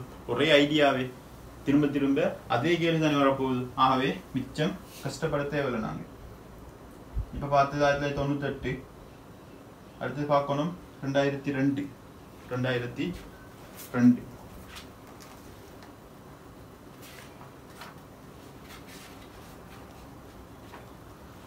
இந்த புக்கில் 23ஆம் பக்கம். இந்த புக்கில் 23ஆம் பக்கம் இதில் என்ன எடுத்துகிட்டு வரான்னு பார்ப்போம். அதாவது இதில் 19வது ஸ்ட்ரக்சர். நல்ல கேள்வி. நான் எதிர்பார்க்கிறேன் தன்வெப்ப கொள்ளளவை சம்பந்தப்படுத்தி கேள்வி வரையிலும் நான் எதிர்பார்க்கிறேன். ஏண்டா ஈயத்தோடு சம்பந்தப்பட்ட ப்ராக்டிக்கல்கள் எங்களோட சிலபஸ்லேருந்து இல்லாமல் ஆக்கிட்டான். அதனால் வாயு விதிகளில் வர நிறைய ப்ராக்டிக்கல் இல்லை, சேடின் முறை இல்லை. ஆக ஒரு 5 இல்லாட்டி 6 ப்ராக்டிக்கல் தான் மிஞ்சிக்குது. 5 இல்லாட்டி 6 ப்ராக்டிக்கல் தான் மிஞ்சிக்குது. அப்போ அதுக்கு இது ஆகவும் ஒரு முக்கியமான ஒரு ப்ராக்டிக்கல். இதோட முக்கியமானது நியூட்டன் குளிரல் விதி. நான் அப்போ எதிர்பார்க்குற 2ம் இது இல்லாட்டி நியூட்டன் குளிரல் விதி இந்த முறை வாரத்துக்கு நிறைய சான்ஸ் இருக்குதுன்னு சொல்லி ஆகவே கவனம். இப்போ நீங்கள் செய்யுங்க, இந்த புக்கில் 19வது ஸ்ட்ரக்சர் செய்யுங்க. 2002ல் 2வது கட்டாயம் நீங்கள் செய்ய வேண்டிய ஒரு வேலை. உங்களோட ஃப்ரெண்ட்ஸுக்கும் கிளாஸை ரெக்கமெண்ட் பண்ணுங்க, மறந்துடாதீங்க. ஃப்ரெண்ட்ஸுக்கு கட்டாயம் ரெக்கமெண்ட் பண்ணுங்க. உங்களுக்கு யூஸ்ஃபுல்லாக இருக்குதுன்னு சொன்னால் கட்டாயம் அவங்களுக்கு ஒரு என் போஸ்டரையோ இல்லாட்டி என் நம்பரையோ கண்டெக்ட் பண்ண சொல்லி கிளாஸுக்கு ஜாயின் பண்ணி விடுங்க. அது அவங்களுக்கும் ஹெல்ப்பாக இருக்கும், உங்களுக்கும் நன்மையாக இருக்கும், எனக்கும் ஒரு மோட்டிவேஷனாக ஒரு ஹெல்ப்பாக இருக்கும். நான் கஷ்டப்பட்டு சும்மா இல்லை ஒரு கிளாஸ் செய்கிறேன்னு சொன்னால் நீங்கள் நினைக்கிற மாதிரி இல்லை. அதை நோட்ஸ் எடுத்து ப்ரிப்பேர் பண்ணி அதில் வர பாயிண்ட்ஸ் எல்லாம் பார்த்து அதை உங்களுக்கு சரியாக நான் டெலிவர் பண்ணணும். இந்த 2 ஹவருக்குள்ளேயோ இல்லாட்டி இந்த 1.5 ஹவருக்குள்ளே. எனக்கு கிளாஸ் வந்து ஒரு கிளாஸ் நான் ப்ராமிஸ் பண்ணுறது 1.5 ஹவர் டு 2 ஹவர். சில கிளாஸ் சம்டைம் 1.25 ஹவரில் முடியும், சில கிளாஸ் 1.25 ஹவர் 2 ஹவர் வரைக்கும் போகும். ஃபர்ஸ்ட் கிளாஸ் நான் நினைக்கிறேன் 3 ஹவர் சரியா. அப்படி கிளாஸ் டைம் கொஞ்சம் அங்கலாங்கள வித்தியாசமாகும். ஏதோ உங்களுக்கு நல்ல விஷயம் ஒன்று உங்களுக்கு வந்து கிடைச்சிட்டுண்டா சரிதானே. ஏதோ உங்களுக்கு நல்ல விஷயம் ஒன்று உங்களை வந்து அடைஞ்சிட்டுன்னு சொன்னால் எனக்கு சந்தோஷம். நல்லா படித்து மார்க்ஸ் எடுங்க. மார்க்ஸ் எடுத்தீங்கன்னா உங்களோட ரிசல்ட்ஸ் நல்லா வரும், உங்களோட ஸ்கோர் நல்லா வரும், பாஸ் ஆக போகிறீங்க. அவ்வளோதான், வேறு ஒன்றும் இல்லை. நல்ல எல்லாரையும் விட நல்ல மார்க்ஸ் நீங்கள் எடுக்க போகிறீங்க. ஆனால் படிக்கிற நேரம் அதை நீங்கள் நோட் பண்ணி வச்சுக்கோங்க. அழகாக நோட் பண்ணி தலைப்பை போட்டு தன்வெப்ப கொள்ளளவு அதுக்கு வர பாயிண்ட்ஸ் உங்கள் ப்ராக்டிக்கல் கைட் கையில் இருக்கணும். ப்ராக்டிக்கல் கைடோட சேர்த்து நீங்கள் ரெடி பண்ணிக்கிறோம். நான் சும்மா இல்லை, நிறைய புக் வச்சுக்கிறேன் பாருங்கள். நான் ரிஃபர் பண்ணுறேன். நீங்கள் படிக்கிற மாதிரி இல்லை. இந்த இவ்வளோ புக் இருக்குது. இதெல்லாம் மாடல் கேள்வி, பாஸ் பேப்பர் கேள்வி, தியரி புக். இது அடுத்து இன்னும் இருக்குது. இன்னமும் காட்டேலும் இந்த ஐபேடில் என்னென்ன கேள்வி இந்த அடுத்த நியூட்டன் குளிரல் விதி கேள்வி, ஹீட் கேள்விகள், அது இதெல்லாம் வச்சு இதெல்லாம் நோட் எடுத்து இன்னமிக்குது இங்கால இந்த இதை பாருங்கள். இது நோட் அதை வச்சுட்டு அங்கே அப்படி இப்படின்னு சொல்லி எல்லா விஷயத்தையும் நான் ப்ரிப்பேராக வச்சுட்டு தான் நான் கிளாஸ் தொடங்குறது. அப்போ கிளாஸ் தொடங்குறேன்னு சொல்லிட்டு சும்மா எடுத்து பிடிச்சிட்டு நான் வந்து அப்படி காய்ச்சிட்டு போகிறதில்ல. எல்லாம் ப்ரிப்பேர் ஆகி என்னென்ன செய்யணும், உங்களுக்கு என்ன கதைக்கணும், கைடில் ப்ராக்டிக்கல் கைடில் என்ன இருக்குது, லாஸ்ட்டாக பாஸ் பேப்பரில் வந்து ஸ்கீம் என்ன, ஸ்கீமை பார்த்து. அப்போ உங்களுக்கு இப்போ இப்படியே நீங்கள் இப்போ நான் உங்களுக்கு சும்மா சொல்கிறேன் இதில் வேல்யூ என்னன்னு சொல்லி உங்களுக்கு நான் சொல்கிறேன். என்ன வேல்யூன்னு சொன்னால் இப்போ நான் உங்களுக்கு ஒரு கேள்வி ஸ்டார்ட் பண்ணி சரியா 20 நிமிஷத்தில் ஃபஸ்ட் கேள்வி முடிச்சேன். நான் பார்த்து எவ்வளோ நேரம் முடிச்சுன்னு 20 நிமிஷத்தில் முடித்தேன். ஆனால் அந்த 20 நிமிஷத்துக்கு நான் ஒரு 1.5 ஹவர் ப்ரிப்பேர் ஆகிருப்பேன்.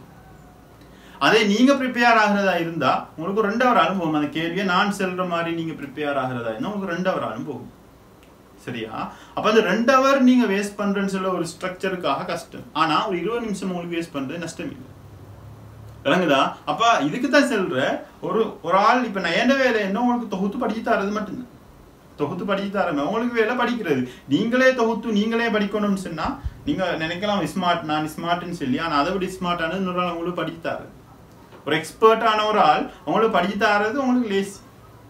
விளங்குதா நான் சொல்ல? உங்களுக்கு நல்லா யோசிச்சா உங்களுக்கு விளங்கும். பாருங்க 20 நிமிஷத்துல சரியான பாயிண்ட்ஸ் எப்படி ஸ்கீமோட உங்களுக்கு டெலிவர்ட் ஆகிட்டு நீங்க இந்த கேள்வி நம்பரை போட்டு நீங்க உங்களுக்கு யோசனையை பார்த்து எழுதிக்கொள்ள, இல்லை ரைட் இப்படி தான் ஆன்சர் வருது தெரிஞ்சு வச்சுக்கொள்ள. அடுத்த முறை கேள்வியை பார்க்கல எழுதிக்கொள்ள. இப்ப பிள்ளையாயிரத்துக்கு கவலைப்பட தேவையில்லை. எப்ப பிள்ளையா கவலைப்படணும்னு சொன்னா எக்ஸாம்ல பிள்ளையா, எக்ஸாமுக்கு முன்னுக்கு உங்களுக்கு ஒரு விஷயம் பிள்ளையாயிட்டுன்னு சொன்னா சந்தோஷப்படுங்க. எக்ஸாம்ல பிள்ளையாகல இப்ப பிள்ளையாகினத்தால எனக்கு இன்னும் நல்லா அடிச்சு ஒரு ஆளுக்கு அடிச்சா நல்ல ஞாபகம் நிக்கிற மாதிரி பிள்ளையாகினா தான் நல்ல ஞாபகம் நிற்கும். ஃபர்ஸ்ட் டைம் பிள்ளையா செய்யறேன்னு சொல்றது அது உங்களோட தோல்வி இல்லை, அது உங்களோட ஒரு வகை வெற்றி தான். சரிதானே? இப்ப எக்ஸாம்ல பிள்ளையாகிடப்படாது, நீங்க சந்தோஷப்படணும். ரைட், எக்ஸாம்ல பிள்ளையாகல இப்ப பிள்ளையாகிறதுக்கு பிரச்சனை இல்லை. சம்டைம் நீங்க இப்ப சரியா செஞ்சீங்கன்னு சொன்னா உங்களோட மூலாவது ஒரு பெரிய ஒரு விஷயம் எடுக்காது. எனக்கு தெரியும் தானே. ஆனா எக்ஸாம்ல அந்த விஷயம் பிள்ளையாகிறதுக்கு சான்ஸ் இருக்குது. அது நிறைய முறை அனுபவத்தை நான் கண்டிக்கிறேன். அப்ப நீங்க இப்படி படிக்கிற டைம்ல பிள்ளையாகிறேன்னு சொல்றதை பத்தி நீங்க பெரியசா கவலைப்பட வேண்டிய அவசியம் இல்லை. இந்த கேள்வியில என்னன்னு சொன்னா ஒரு ஆணி இருக்குது. இந்த ஆணி வளமையான ஆணி இல்ல, வளமையான ஆணி இல்ல. இந்த ஆணிட ஒரு பகுதி மெட்டல், ஒரு பகுதி மெட்டல், மற்ற பகுதி எப்படி இருக்குதுன்னு சொன்னா மேல் பகுதி பிளாஸ்டிக். இப்படி ஆணிகள் இருக்குது, நானும் கண்டிக்கிறேன். பிளாஸ்டிக்கால கவர் பண்ணி இருக்கு. அப்ப இது அடிச்சு உங்களுக்கு ஆணிய ஒரு இதுக்குள்ளார கேளும். இது வந்து ஒரு பகுதி மெட்டல், ஒரு பகுதி பிளாஸ்டிக். இங்க பிரச்சனை என்னன்னு சொன்னா இந்த மெட்டல் பகுதியும் இருக்குது, பிளாஸ்டிக் பகுதியும் இருக்குது. இந்த ஆணியை வெப்பப்படுத்தலுமா? கேள்வியில சொல்றான். இந்த ஆணியை அழகா வெப்பப்படுத்தலுமா? உருகாதான். மேல உள்ள பிளாஸ்டிக் உருகாத. இந்த பிளாஸ்டிக் எல்லாம் இருக்கு தெரியும் தானே. ரெண்டுமே ஒரே வெப்பநிலை வெப்பப்படுத்தலுமா? இதை வெப்பப்படுத்தி எடுத்துட்டு வந்து நான் கலோரிமானிகளுக்கு போட்டா என்ன பிரச்சனை வரும்? என்ன பிரச்சனை வரும்? வளமையா கலோரிமானி திரவமும் கலோரிமானியும் வெப்ப சக்தியை உறிஞ்சும். நாங்க போட்டு திண்மம் அந்த உலோகம் வெப்பத்தை இழக்கும். இங்க வெப்பத்தை இழக்கிற ரெண்டு பேரு, ஒன்று பிளாஸ்டிக் இழக்கும், அதே நேரம் மெட்டலும் இழக்கும். ஆகவே இவங்க ரெண்டு பேரும் இழந்த வெப்பத்தை யார் பெற்றுக்கொள்வாங்கன்னு சொன்னா கலோரிமானி திரவமும் கலோரிமானியும். கேள்வி செய்யாம தயவு செஞ்சு கிளாஸ பார்க்க வேணாம். கேள்வி செய்யாம சும்மா பார்த்துட்டீங்க வேணாம். ஃபர்ஸ்ட்டுக்கு இந்த கேள்வி நம்பர் சொல்லித்தான் ஸ்டார்ட் பண்றேன். இந்த புக்ல 19வது கேள்வி, 2002 2வது ஸ்ட்ரக்சர். இந்த புக் இல்லாட்டி 2002 போங்க. இந்த புக்ல 23ஆம் பக்கம். ஏதோ உங்கள்கிட்ட ஒரு கலெக்ஷன் இருந்தா அதுல பார்த்து கேள்வி செய்யுங்க. இதுல அழகா இருக்குது, இதுல அழகா இருக்குது. உருவில் காணப்படுகின்றவாறு தலைப்பகுதியில் பிளாஸ்டிக் திரவியத்தினால் மூடப்பட்ட உலோகத்தை எம் என்றும் பிளாஸ்டிக்க கேபிட்டல் பி என்றும் சொல்லிக்கிறான். உம்மிடம் வழங்கப்பட்டுள்ளன. பிளாஸ்டிக் பகுதியை அகற்றாமல் கலவை முறையை பயன்படுத்தி பிளாஸ்டிக்கின் தன்வெப்ப கொள்ளளவை காணுமாறு கேட்கப்பட்டுள்ளது. அப்ப இந்த மெட்டல் தன்வெப்ப கொள்ளளவு தெரியணும். எங்களுக்கு தேவை பிளாஸ்டிக் தன்வெப்ப கொள்ளளவு துணிகிறது கலவை முறை. கலவை முறைன்னா என்ன? இதுதான் முறை, வேற முறை இல்லையே. குளிரல், அதை நியூட்டனின் குளிரல் விதியை பயன்படுத்தி அது வேற. நியூட்டனின் குளிரல் விதியை பயன்படுத்தி திரவம் பண்ணி தன்வெப்ப கொள்ளளவு அது வேற மெத்தட் இருக்கு. அழகா சொல்லி தருவேன். அது விளங்குதா? இங்க கலவை முறையை பயன்படுத்தி அழகா சொல்றான். பாருங்க பாருங்க, பிளாஸ்டிக் தன்வெப்ப கொள்ளளவு சிபிஐ காணுமாறு கேட்கப்பட்டுள்ளது. அப்ப பிளாஸ்டிக் தன்வெப்ப கொள்ளளவுக்கு அவன் ஒரு குறியீடு யூஸ் பண்றான், சிபி அப்படின்னு சொல்லி. சிபின்னு சொல்லி ஒரு குறியீடு யூஸ் பண்றான். ரைட். ஆணிகள் ஒவ்வொன்றிலும் உள்ள பிளாஸ்டிக்கின் அளவு அதன் மொத்த திணிவின் 30% ஆகும். ஆகவே இந்த ஆணில 30% பிளாஸ்டிக் இருக்குது, 30% பிளாஸ்டிக் இருக்குது, 70% மெட்டல் இருக்கு. மெட்டல் இருக்குது. உங்களுக்கு ஒரு லேசான மெத்தட் ஒன்று நான் சொல்றேன், ஒரு லேசான மெத்தட் ஒன்று நான் சொல்றேன். பாருங்க, இந்த ஒரு ஆணி எடுத்தீங்கன்னா மொத்த திணிவு எம் எடுப்போமே, எம் எடுப்போமே. அந்த எம் 30% யாரு? 30% பிளாஸ்டிக். பிளாஸ்டிக். ஆகவே எனக்கு இதை டிரெக்டா எப்படி எழுதுறதுன்னு சொன்னா 0.3 எம் ஓடுது.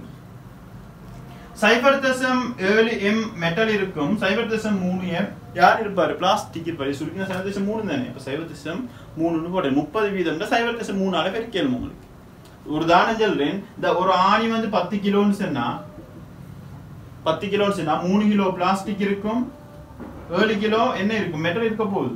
அதாவது இந்த 10 கிலோட 0.3 வீதம் 0.3 பாருங்க 0.3 3 கிலோ அதான் 30 வீதம் ஆகவே எனக்கு டைரக்டா எழுதிலும் இவருக்கு பிளாஸ்டிக்கு 0.3 மொத்த திணிவுல 0.3 என்று போடலும் இது மொத்த திணிவு தான் இல்லாட்டி பிளாஸ்டிக் திணிவு மட்டும் தந்தாலும் பிரச்சனை இல்லை. ஆனா அப்படியே கலக்கேலாதே. ஆனா எங்களுக்கு தெரியும் 30% பிளாஸ்டிக் இருக்குதுன்னு சொன்னா இதை எம்னு தந்திருந்தா 0.3 போடலும். பாப்போம் எப்படி கேள்வி போகுதுன்னு சொல்லி அதுக்கேற்ப மாறிக்கொள்வோம். உலகத்தின் தன்வெப்ப கொள்ளளவு சிஎம் அறியப்பட்ட கணியமாகும். ரைட். சிபி தெரியா, சிஎம் தெரியுமா? சிஎம் தெரியுமா? தன்வெப்ப கொள்ளளவாம். 100 பாகை செல்சியஸில் இருக்கும் ஆணிகள் ஆணிட ஆரம்ப வெப்பநிலை தந்துட்டான் 100 பாகை செல்சியஸ் ஆணிட ஆரம்ப வெப்பநிலை தந்துட்டான் 100 பாகை செல்சியஸ். ஆகவே ஒரு வேலை முடியுது. அப்ப அதை கால்குலேட் பண்ணிக்க வேண்டிய அவசியம் இல்லை எங்களுக்கு. கலோரிமானி நீராகியன உம்மிடம் வழங்கப்பட்டிருப்பேன். கலோரிமானி இருக்குது, காவலிட்டு இருக்குது, நீர் இருக்குது, சரிதானே? இப்பரிசோதனை நிறைவேற்ற தேவையான மற்றைய உபகரணங்கள் யாவை பிளாஸ்டிக் திரவியத்தின் இயல்புகளை பாதிக்காமல் அல்லது 100% வெப்பமாக்கணும் கொள்கை. அப்ப இட பிரச்சனை வராதாம். வெப்பப்படுத்தின பிளாஸ்டிக் உருகி அப்படியே பிரச்சனைகள் வராதாம். அப்ப எங்களுக்கு தந்திக்குது கலோரிமானி நீராகிய நுமிடம் வழங்கப்பட்டிருப்பின் இப்பரிசோதனை நிறைவேற்ற தேவையான மற்றைய உபகரணங்கள். கலோரிமானி இருக்குது, நீர் இருக்கு. அப்ப என்ன வேணும்? கலக்கி வேணும். அடுத்தது கலக்கிய விட முக்கியமா தேவை யாரு? விஞ்ஞான இலத்திரனியல் தராசி, வெப்பமானி. இது ரெண்டையும் எழுதுங்க. உபகரணங்கள் யாவை? கலக்கி வேணும், ஒரு காவல் கட்டு வேணும். ஒரு காவல் கட்டு வேணும். இவ்வளோத்தையும் சரியா எழுதினீங்கண்டா உங்களுக்கு ஃபுல் மார்க்ஸ் கிடைக்கும். வெப்பமானி விஞ்ஞான இலத்திரனியல் தராசிக்கு தான் மார்க்ஸ் தந்திக்கிறார். அப்ப நீங்க எது எழுதணும்? ஆனா விஞ்ஞான இலத்திரனியல் தராசு அப்படி முக்கோள் தராசும் போடலாம். ஆனா விஞ்ஞான இலத்திரனியல் தராசு நல்ல நான் ஏற்கனவே சொல்லிக்கிறேன். அடுத்தது வெப்பமானி. இதுக்கு மேல அதிகமா இன்னும் இது ரெண்டும் முக்கியம். இது இல்லாம ஒண்ணும் செய்யலாம். கலக்கி இல்லாட்டியும் என்ன சரி செஞ்சிடலும், விளங்குதா? ஆனா இது ரெண்டும் இல்லாம வெப்பமானியும் இதுவும் இல்லாம ஒண்ணுமே செய்யல. அப்ப அது ரெண்டுமாக முக்கியம். அந்த ஓடல் எழுதுங்க. எது முக்கியமா தேவை அதான் ஒண்ணா எழுதணும். கல்யாணத்துக்கு யாரும் மாப்பிள்ள ஒண்ணா வேணும், டை இல்ல, சரிதானே? டையும் கோட்டும் இல்ல, ஷூவும் இல்ல, மாப்பிள்ள. அதுக்கு பிறகு மத்த இது. அதே மாதிரி முதலாவது விஞ்ஞான இலத்திரனியல் தராசி, வெப்பமானி. இது ரெண்டும் தேவை. அது பிறகு கலக்கி எழுதிடும், காவல் கட்டி இல்லாட்டி குடிநீர் திருத்தத்தை செஞ்சாவது ஏதாவது ஓரளவுக்கு பிராக்டிக்கல் செய்யலாம். ஆனா இவங்க எல்லாம் ஒண்ணும் செய்யலாம். இப்பரிசோதனையில் நீர் எடுத்துக் கொள்ளும் அளவீடுகளை எடுக்கும் வரிசையில் இப்பட்டியலை தயாரித்தல் வேண்டும். இதற்காக தரப்பட்ட குறியீடுகளை பொருத்தமானவாறு பயன்படுத்துக.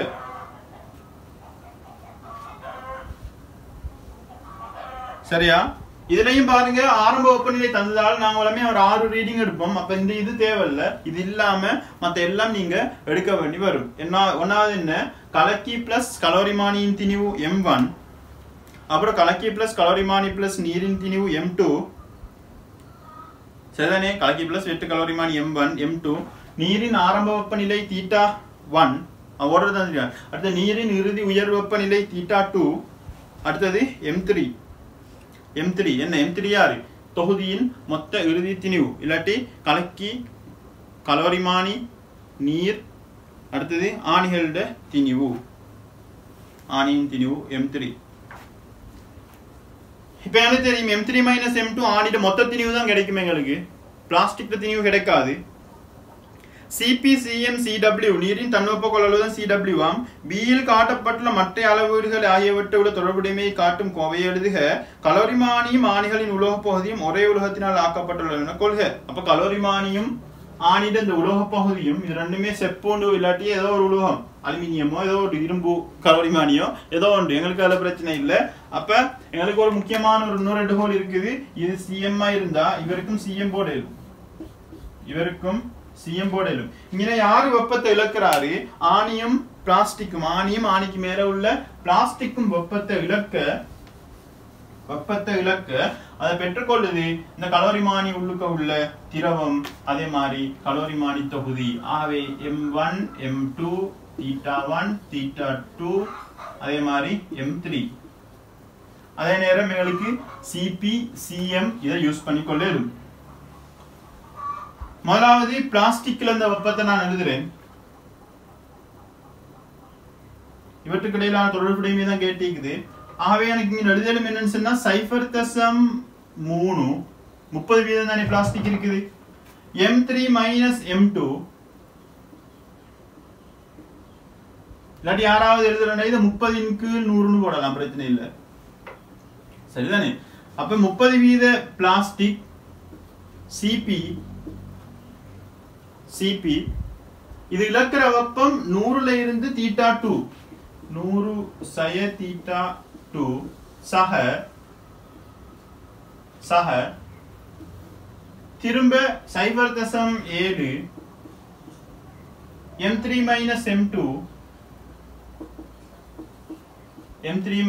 M2 Cm 100 சய θ2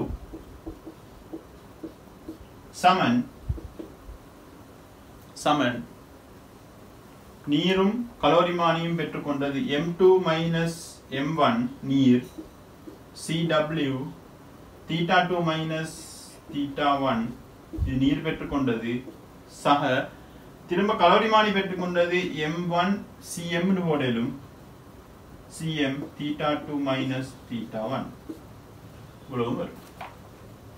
இதுல பொதுவாடிக்கையிலும் 100 சய θ2 பொதுவாடிக்கையிலும் M2 M3 பொதுவாடிக்கையிலும் M3 M2 பொதுவாடிக்கையிலும். ஆகவே இதை எப்படி எழுதலும்? M3 M2 100 சய θ2 பொதுவாடுத்தா பிராக்கெட் உள்ள வரும் 0.3 Cp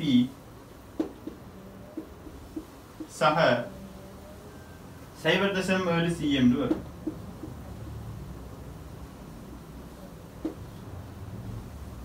சமன் θ2 θ1 பொதுவாடுக்கையிலும் M2 M1 சக M1 Cm இதுல பொதுவாடிக்கையிலும் θ2 θ1 இப்படி எழுதிக்கொள்ளு. இதுல இன்னும் கேட்டன்ஸ்னா இந்த தொகுதி எடுத்துட்டு வந்து இது கீழால் எழுதிட்டு 0.7 Cm மைனஸ் போட்டு எழுதிட்டு இவர் மட்டும் மிஞ்சும் 0.3 எல்லாத்தையும் பிரிச்சுட்டா எங்களுக்கு Cp கான கோவை எடுக்க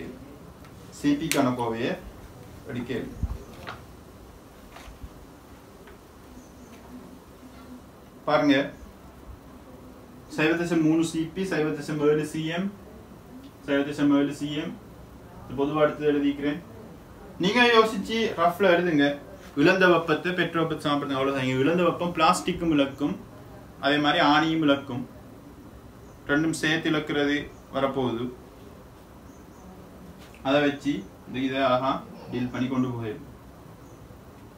சரியா? எழுவாய் மாற்றம் அதில் கொஞ்சம் பார்த்துங்க. தொடர்பு தான் கேட்டிக்குது, எழுவாய் மாற்றம் செஞ்சு கேட்டில்லை, அதால பிரச்சனை இல்லை. சரியா?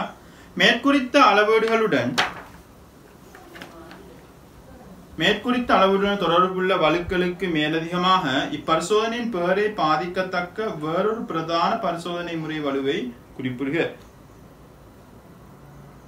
இந்த அளவீடுகளுக்கு மேலதிகமாக மேற்குறித்த அளவு தொடர்புடைய வழுக்கள், அதாவது இது என்ன சொல்றான்னு சொன்னா, இந்த M1 M2 θ1 θ2 M3 இது அளக்கிற நேரம் ஒரு வலு வரும். எப்படி வலு வரும்? M1 அளக்கிற நேரம் எங்களுக்கு தெரியும், ஒரு கருவியின் என்ன இழிவெண்ணிக்கையின் கீழ் அளவீட்டு பருமன் தர 100%. அந்த கருவிட என்ன சதவீத வலு. அப்படி இதுக்கு எல்லாம் நாங்க கருவிகள் எவ்வளவு இழிவெண்ணிக்க குறைவா எடுக்கிறோமோ அவ்வளவுக்கு அந்த கருவிக்கு என்ன நல்ல அதாவது எடுக்கிற வாசிப்புக்கும் நல்ல. ஆகவே எங்களுக்கு தெரியும் ஒரு கருவியால் ஏற்பட்ட வலுன்னு சொல்றது அது தவிர்க்க முடியாத ஒரு வலு. இழிவெண்ணிக்கையின் கீழ் அளவீட்டு பருமன். அப்ப இழிவெண்ணிக்கை எவ்வளவு குறைவா எடுக்கிறோமோ அவ்வளவுக்கு வலு குறையும். அப்படி இல்லாட்டி பகுதியினுடைய அளவீட்டு பருமன் எவ்வளவு கூடுதலா எடுக்கிறோமோ அதாலையும் எங்களுக்கு இந்த இது குறையும், வலு குறையும். இங்க அந்த வலுக்கு மேலதிகமாக வேற வலுக்கள் வருமா? வேற வலு எங்களுக்கு தெரியும் என்ன வலுன்னு சொல்லி, சரிதானே? அந்த வலுவை தான் கேட்டிக்குது. பாதிக்கத்தக்க வேறொரு பிரதான பரிசோதனை முறை வலுவை குறிப்பிடுக. என்ன வலு இதுல வரப்போகுதுன்னு சொன்னா இதுல நிறைய ஆன்சர் கொடுத்திருக்கிறான். ஒன்று, நீருக்கு ஆணிகள் இடமாற்றும் போது ஆணிகளில் இருந்தான சூழலுக்கு வெப்பம் இழக்கப்படலாம். இது இடமாற்ற நேரம் இழக்கப்படுறது, அது ஒரு ஆன்சர். அப்படி இல்லாட்டி கலோரிமானியில் இருந்து சூழலுக்கு வெப்பம் இழக்கப்படுறது. கலோரிமானியில் இருந்து நாங்கள் என்ன இருந்தாலும் கலோரிமானியில இருந்து இழக்கப்படும். அதுக்கு தான் நாங்கள் குளிரல் திருத்தம் செய்யறது, குளிரல் திருத்தம். அது கடத்தல் மேற்காவையினாலும் வெப்பம் விளக்கப்படலாமையும் தந்திக்குது. அடுத்தது ஆணிகளை நீங்க இடமாற்ற நேரம் வெளியே தெரிக்கலாம் எழுதலாம். ஆனா அதை ஒன்னாவது எழுதி வைக்கிறது நல்லம் இல்லை. ஒன்னா ஸ்கீம்ல சில ஸ்கீம்ல தரமாட்டேன். ஏன்னு சொன்னா ஆணியை தெரிக்காம இடம் மாற்றம் செய்ய இயலும், பாசிபிள் இருக்குதானே. ஆனா ஆணிகளை இடம் மாற்றம் செய்யற நேரம் சூழலுக்கு இழக்கப்பட்ட வெப்பத்தைகளால குறைக்கிறது கஷ்டம். அதே நேரம் ஒரு சில பாகங்கள் குறைவ ஆரம்பிக்காம நாங்க அப்படி இருந்தால் அந்த பரிசோதனை செய்யற நேரம் சூழலுக்கு கொஞ்சமாவது எங்காலையாவது வெப்பம் விளக்கப்பட்டு இருக்கும் கொஞ்சமாவது. அப்ப அதையுமே எங்களுக்கு தவிர்க்கிறது கஷ்டம். அதால இந்த ஆணிகள் தெரிக்கிறன்னு சொல்ற ஆணிகள் இடமாற்ற நீர் தெரிக்கிறது ஒன்னாவது எழுதி வைக்கிறது அவ்வளவு நலம் இல்லை. ஒரு 3ஆவது நாளாவது எழுதி வச்சா பிரச்சனை இல்லை. விளங்குதான் நான் என்ன சொல்ல வரேன்னு சொல்லி. ஆகவே இந்த ஸ்கீல் தந்தில்லைன்னு நினைக்கிறேன். அடுத்த கேள்வியை பாருங்க. நீர் டியில் குறிப்பிட்ட வலுவை இழிவாக்குவதற்கு மேற்கொள்ளத்தக்க ஒரு தகுந்த நடவடிக்கையை குறிப்பிடுக. என்ன? ஆணிகளை ஒன்று விரைவா இடமாற்றணும். அது இடமாற்றும் போது வெப்பம் விளக்கப்பட்டு விரைவா இடமாற்றணும். அடுத்தது என்ன? ஆணிகளை காவலி திரவியத்தால் காவல் கட்டு. ஆணிகளை இல்ல கலோரிமானியை காவல் கட்டு. அடுத்தது 3வது இந்த கலோரிமானியால சூழலுக்கு வெப்பம் விளக்கப்பட்ட சந்தர்ப்பம் இருக்குது. அதை குறைக்கிறதுக்கு நாங்க என்ன செய்யலும் சொன்னா குளிரல் திருத்தத்தை மேற்கொள்ளும். அது அவங்களுக்கு ஃபுல்லா டைம் இடம் இருந்துச்சுன்னா ஃபுல்லா எழுதி வைக்கும். ஒரு சில பாகைகள் பிராக்கெட் 5 பாகை செல்சியஸ் குறைவாக பரிசோதனை ஆரம்பித்து அதே ஒரு சில பாகைகள் கூடுதலாக பரிசோதனை நிவர்த்திக்காக நாங்கள் செய்ய வேண்டிய முன்னடவடிக்கை என்னன்னு சொன்னா எத்தனை ஆணி போட்டா அதே வெப்பநிலை மாற்றம் வரும் நேரத்தோட தெரிஞ்சு வச்சுக்கொள்றது. ரைட். தொடர்பளவில் அதிக எண்ணிக்கையான ஆணிகளையும் சிறிதளவு நீரையும் இப்பரிசோதனையில் பயன்படுத்தினால் சிபிக்கு மேலும் செம்மையான பெருமானத்தை எதிர்பார்க்கலாமா? முடியாது. இல்லை. ஆம் இல்லை இல்லை. உமது விடைக்கான காரணங்களை தருக. கொஞ்சம் நீரையும் நிறைய ஆணியையும் எடுத்தோம்னு சொன்னா ஒன்று ஆணிகள் முற்றாக நீரினால் மூடப்படாமல் இருக்கலாம். அதனால் ஏற்கனவே பார்த்தது நான் சொன்னேன் அதிக குண்டுகள் நீருக்கு வழிய அதனால் ஆணிகளால் இழக்கப்படும் வெப்பம் முழுவதையும் நீரினால் பெற்றுக்கொள்ள முடியாது போகும். அர்த்தம் என்ன? சூழலுக்கு இழக்கப்படலாம். ஆணியினால் வெப்பம் சூழலுக்கு இழக்கப்படலாம். நீருடன் ஆணிகள் சரியாக கலக்கப்படாது இருந்திருக்கலாம். ஆணிகளை நீர் முழுவதும் மூடாதிருக்கலாம். சூழலுக்கான வெப்பம் அதிகமாக இருக்கும். அடுத்து கொஞ்சம் தண்ணி நிறைய ஆணி எடுத்தோம் சொன்னா நீர் ஆவியாகலாம். அப்ப அதாலையும் வெப்ப சக்தி இழக்கப்படும். ஆனா எங்க கல்குலேஷனுக்குள்ள வராது. ஆணிகளில் இருந்து நீர் முற்றாக வெப்பத்தை உறிஞ்சாதிருக்கலாம். ரைட். ஜி பாட்டை பாருங்க. ஆணிகளுக்கு பதிலாக ஒரு பெரிய பிளாஸ்டிக் குற்றியை பயன்படுத்தினால், ஒரு பெரிய பிளாஸ்டிக்கை கொண்டு வந்து இந்த பிளாஸ்டிக் தானே, அப்ப இதுக்கு மேல ஒரு தனி பிளாஸ்டிக்கை வெப்பப்படுத்தி போட்டு சிபிக்கு கிடைக்கும் பெருமானத்திலும் பார்க்க இப்பர்சனலுக்கு கிடைக்கும் பெருமானம் ஏன் மேலும் செம்மையானதாக இருக்கும் என்பதற்கு வலிதான காரணம் ஒன்றை தருக. அதாவது பெரிய கெட்டை ஒன்று பிளாஸ்டிக் கெட்டை ஒன்று பயன்படுத்தாம இப்படி பயன்படுத்தினா உங்களுக்கு இதுல வர விட கொஞ்சம் பிளாஸ்டிக் கிடைக்கிறது ஒரு நல்ல விடையா இருக்குமா? இது நல்லமாம். இந்த பிராக்டிக்கல் நல்லமாம். ஒரு பிளாஸ்டிக் கெட்டையை பயன்படுத்தாம ஏற்கனவே பார்த்தா ஈய குட்டி கேள்விதான். ஈய குண்டுகளுக்கு பதிலாக ஈய குட்டியை பயன்படுத்தினா என்ன பிரச்சனை? பிளாஸ்டிக் கெட்டையை பயன்படுத்தினீங்கன்னு சொன்னா பிளாஸ்டிக் வந்து வெப்பத்தை கடத்தக்கூடிய ஆற்றல் குறவு பிளாஸ்டிக். ஆகவே அது வெப்பமாக உள்ளுக்கெல்லாம் வெப்பமாக இருக்கும். ஆகவே பிராக்டிக்கல் மிச்ச நேரம் நடக்கும். ஆகவே சூழலுக்கான வெப்ப இழப்பு காலம் அதிகம். அது ஒன்று. அடுத்தது இது குளிர்றதுக்கு அடுத்து அந்த காரணத்தை நீங்க எழுதணும். விளங்குது தானே? இது நல்லமா நேரம் நல்ல மீல் அவனே சொல்லி பண்ணான கேள்வியில இந்த மெத்தட்ல எடுக்கிறது நல்லம்னு சொல்லி இந்த மெத்தட் நல்ல பெரிய கெட்டையை பயன்படுத்துறதை விட பாப்பம் என்ன சொல்லிக்கிறான்னு சொல்லி பிளாஸ்டிக் உள்ள ஆணிகளில் இருந்து இதை வச்சு சொல்லுவோம். எனக்கு ஆன்சர் இங்கே பிளாஸ்டிக் வந்து விரைவ வெப்பத்தை இழக்கும்.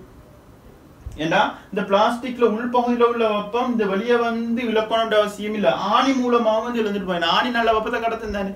அப்ப பிளாஸ்டிக் டக்குன்னு குளிர்ந்துடும். மிச்ச நேரம் பிராக்டிக்கல் வராது. விளங்குதா? அப்படி சொல்லுவோம். மேலும் பிளாஸ்டிக் உள்ள ஆணிகளில் இருந்து விரைவாக வெப்பம் விட மாறலாம் அல்லது சூழலுக்கான வெப்ப இழப்பு குறைவு. ஏன்னா ஒரு ஓட்டையொண்டை வச்சு நான் படம் தந்திக்கிறேன்.